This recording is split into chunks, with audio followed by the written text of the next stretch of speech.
Hey there, it's Bobby Legs, and welcome to another episode of Bobby Legs Loves Watches. And today, you and I will be taking a look at the Atelier Wen Perception version 2. Now, before we get into the review, please remember to like and subscribe. It really helps out the channel, and I would appreciate it. Now, let's flip that camera around and get into the review. Now, as I mentioned in the unboxing video, Atelier Wen, the brand, had reached out to me to send in the watch for a review. This is the Perception, the version 2 of the Perception.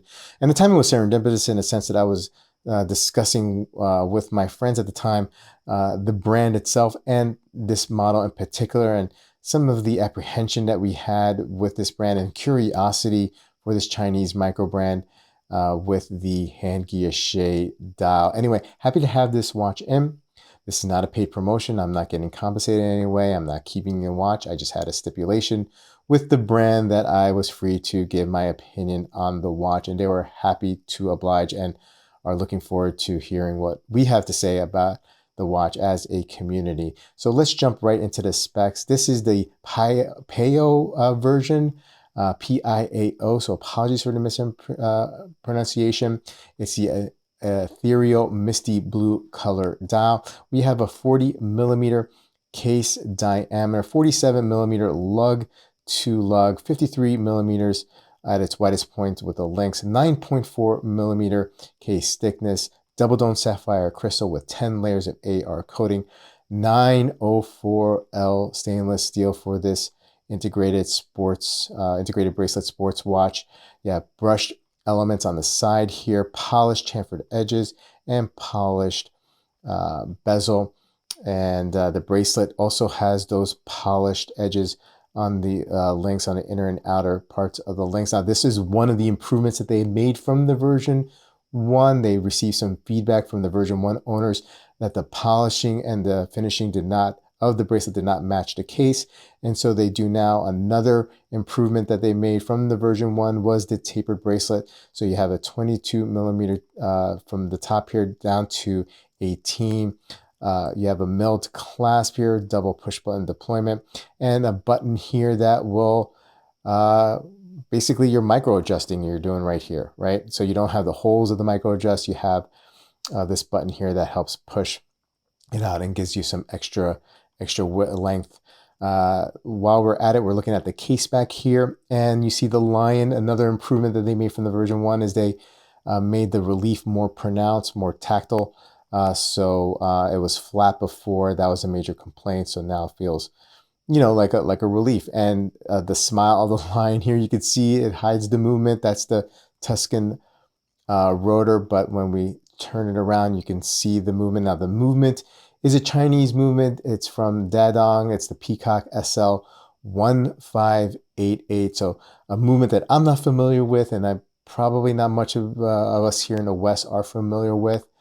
It has a 41-hour power reserve, 28,800 beats per hour. Out of the factory, it's a plus or minus 10 seconds a day, and it does get regulated by the watchmaker. So I don't have a time grapher, but I can tell you it's been keeping pretty good time at first blush.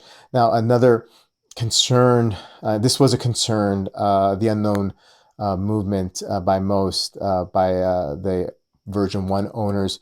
So what they had done, Atelier Wen, they sent the movements to the Horological Research Institute of Light Industry in China to spec it out more and verify it more. And, for what that's worth, and maybe it's a layer of security, whatnot, but really what you're getting here and, what you're paying for, in my opinion, is the guilloché dial. And I have to tell you, the guilloché is very, very crisp. Now, this is a fish scale pattern.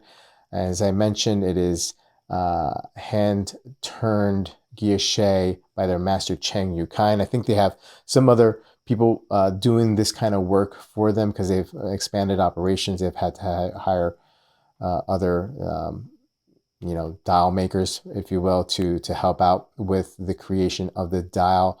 And the edge of the chapter ring is a Hu Wayne pattern. The indices are rhodium plated, and so are the leaf set hands, and there is a Superluminova loom on the hands. Now, one of the other complaints from the version 1 was that the loom was not that great, so they found a way to add some more loom to it. But keep in mind, the real, star of the show is the dial itself. Atelier Wen on top there with the symbol at the 12 o'clock position. This is a screw down crown, so you do get 100 meters of water resistance. And the first position is a winding position. Now it's rather audible. It reminds me of like a Salida movement, but it is what it is. It doesn't mean it's not a negative per se. And then the final position is to change the time, as you can see. Now let's put this on wrist. And I have to say, I have a 6 3/4 inch wrist, but I have to say wearing the watch it's actually been a pleasure. I mean, it's a really nicely balanced watch for sure. And it's very comfortable. The bracelet, is fits around the wrist very, very nicely, and great little color play, light play, as you can see here. Again, the thickness, it's rather thin. The movement is thin, so the case is thin. And again, it sits very, very nice on wrist. And listed price is $3,299. So what do I think? Well, I got to tell you, I did not know what to expect, honestly, with this watch. You see watches online all the time, right? Or I do. And the renders, and they look great, but you never know what they're going to look like in person. But the Guilloché is really, really well done on this piece, and I'm very impressed. And it reminds me sort of another watch that I used to own, a more of a dressy piece from a collaboration by Kay Yeager and Joachim Benzinger. And that watch, you can purchase at Watch Buys for around $5,200, so a full $2,000 more than this piece. And great guilloche on the dial side, and great engraving, more so on that watch than this watch, and on the movement side of the watch. Now, the movement on that collaboration is nothing to write home about. It was a manufactured movement that they had stopped making, but they found a bunch of them, and they used them again, right? So a hand mom movement. And so this one, the movement is a little bit of an unknown, so maybe that's a wash.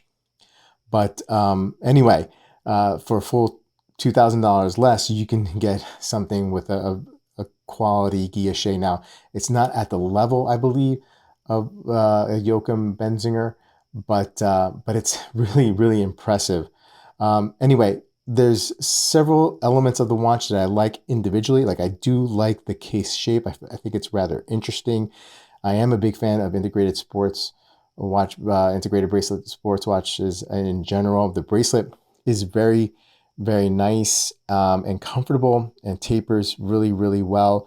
The clasp is great. Again, the movement, it is what it is. It's an unknown.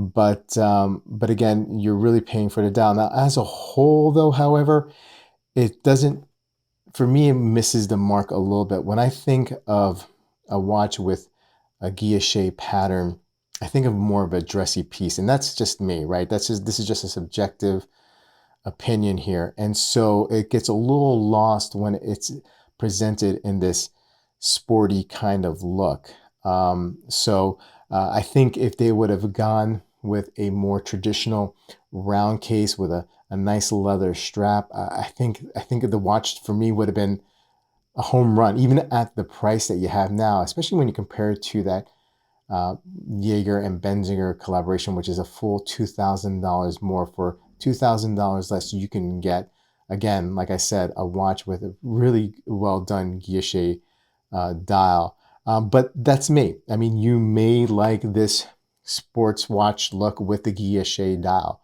and that's your prerogative. But other than that, I'm impressed with the piece, and I think they have something here, really. I'd love to see this in more of a dressier display, but not bad the way it is presented now. Anyway, guys, please let me know what you think, comparative to the price as well. And I will see you guys in the next video. Take care.